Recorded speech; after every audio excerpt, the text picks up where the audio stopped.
माँ। देर रात हो रही थी। मध्य प्रदेश और तेलंगाना के बीच के हाईवे पर एक सुनसान जंगल वाली सड़क से एक पुरानी कार गुजर रही थी। 35 साल की मानवी गाड़ी चला रही थी और पीछे की सीट पर उसका 5 साल का बेटा आरुष सो रहा था और उसकी 10 साल की बेटी रिया खामोशी से खिड़की के बाहर अंधेरा ताक रही थी। मानवी के हस्बैंड की कुछ साल पहले ही मौत हो गई थी और वो अपने बच्चों के साथ मध्य प्रदेश से तेलंगाना के अपने होम टाउन जा रही थी, क्योंकि वो अब अपने छोटे से घर में एक शांत जिंदगी बिताना चाहती थी। उस जंगल वाली सड़क में एक अजीब सी ठंडक थी और उससे भी अजीब सन्नाटा। दूर दूर तक कोई भी कार नहीं थी। थोड़ी देर बाद मानवी के सर में तेज दर्द उठा। उसने पहले सोचा कि थकान है, लेकिन दर्द धीरे धीरे बढ़ता गया। तभी रिया ने अपनी पीठ पकड़ी और वो जोर से चिल्लाने लगी। इतने में आरुष भी उठकर रोने लगा और कहने लगा कि कोई उसका पैर पकड़ रहा है। मानवी ने जोर से कार की ब्रेक्स लगाई। कार झटके से रुकी। हर तरफ अंधेरा था।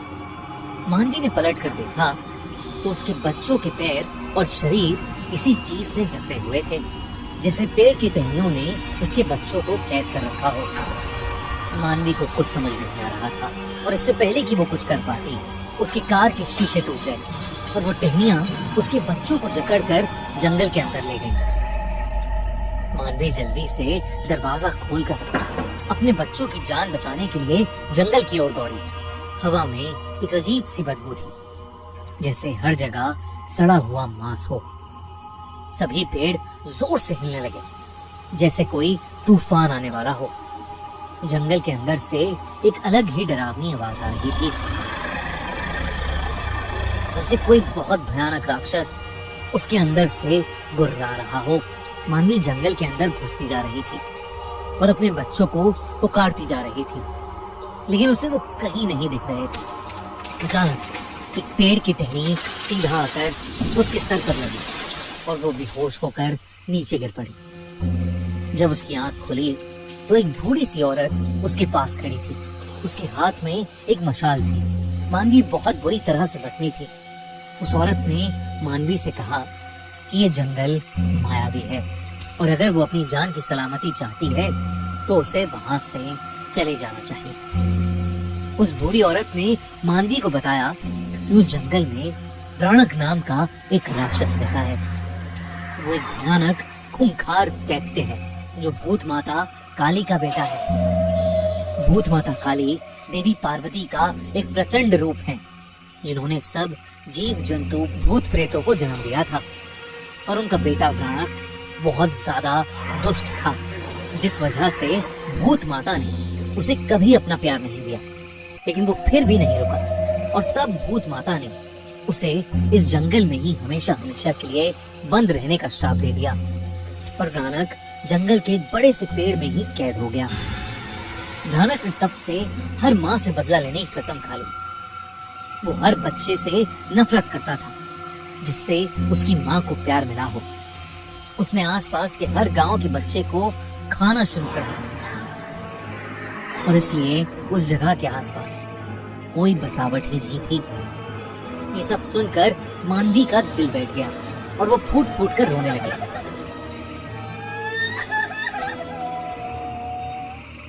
उस बूढ़ी औरत ने मानवी को कहा कि अब तक व्रणक उसके बच्चे निगल चुका होगा और इसलिए उसे अपनी सलामती के लिए वहां से चले जाना चाहिए।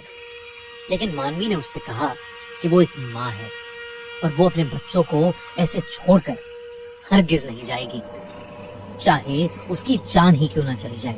इस पर उस बूढ़ी औरत ने उसे आशीर्वाद दिया और कहा कि भूत माता काली तुम्हारी रक्षा करे। और इसके तुरंत बाद जब मानवी ने बूढ़ी औरत की तरफ देखा तो वो वहां पर थी ही नहीं, बल्कि वो दूर दूर तक कहीं दिखाई दे ही नहीं रही थी। ऐसा लग रहा था कि जैसे वो हवा में कहीं गायब हो गई हो। बस जमीन पर उसकी मशाल पड़ी थी। मानवी ने वो मशाल उठाई और आगे बढ़ी। जंगल अब और गहरा और भयानक लग रहा था। हर पेड़ में जैसे शैतानी आंखें थीं जो उसे देखे जा रही थी। भयानक की गुर्राने की आवाज भी बढ़ती जा रही थी। धीरे धीरे जंगल की जमीन से जड़ें बाहर निकल कर आने लगी। मानवी ने मशाल की मदद से कुछ जड़ें जलाई और आगे बढ़ने लगी। थोड़े आगे जाने पर उसे एक बहुत बड़ा और पुराना पेड़ दिखा। उसकी टहनियां एक दूसरे में घुसी हुई थी और एक मोटा गुच्छा हवा में लटक रहा था। उस गुच्छे से हल्की हल्की चिल्लाने की आवाज आ रही थी। तब मानवी ने देखा कि उस पेड़ की टहनियों से लिपटे आरुष और रिया दर्द में छटपटा रहे हैं। आसपास एकदम जैसे हवा बंद हो गई और पेड़ों की टहनियां इतनी ज्यादा गहरी हो गईं कि चांद की रोशनी का एक कतरा भी वहां नहीं आ रहा था। तब सिर्फ एक लाल आंखों का जोड़ा अंधेरे में चमक रहा था। मानवी को समझ आ गया कि उसके सामने राणक है, वही दैत्य जिसके बारे में उस बूढ़ी औरत ने उसे बताया था। उसका रूप इंसानों से परे था। उसका शरीर पेड़ की लकड़ी से बना हुआ था और उसके मुंह से लाल लाल टपक रही थी। वो मानवी के सामने ही उसके बच्चों को खाने वाला था। मानवी आगे बढ़ी, लेकिन राणक ने पेड़ की टहनियों से उसे भी जकड़ लिया और हवा में उठा लिया। उसके हाथ से वो मशाल छूट गई। जकड़ और टाइट होने लगी और मानवी अपना दम खोने लगी। उसकी बंद होती आंखें सिर्फ अपने बच्चों को देख रही थी, जिसे राणक हंसता हुआ बस निकलने ही वाला था। तभी उसे राणक के पीछे वो बूढ़ी औरत वापस दिखी। आसमान में जोर की बिजली कड़की और वो औरत एकदम से एक भयानक देवी में बदल गई। राणक उस देवी को देखकर बहुत ज्यादा गुस्से में आ गया और उस जंगल में एक जोर का तूफान शुरू हो गया।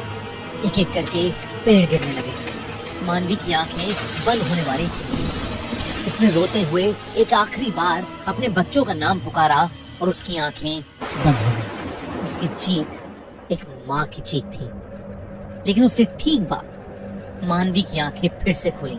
इस बार उसकी आंखें लाल थीं और मानवी में एक अजीब सी ताकत आ गई थी, जैसे स्वयं देवी उसके अंदर आ गई हो।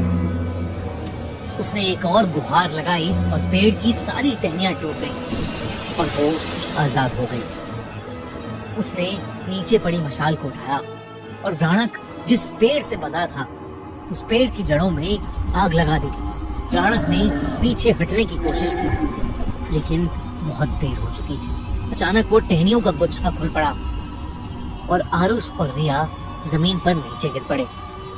देखते ही देखते राणक की दर्द में चीखें सुनाई देने लगी और कुछ ही देर में वो पेड़ जल के राख हो गया। साथ ही राणक का अंत हो गया। मानवी को अचानक से चक्कर आए और वो नीचे गिर पड़ी।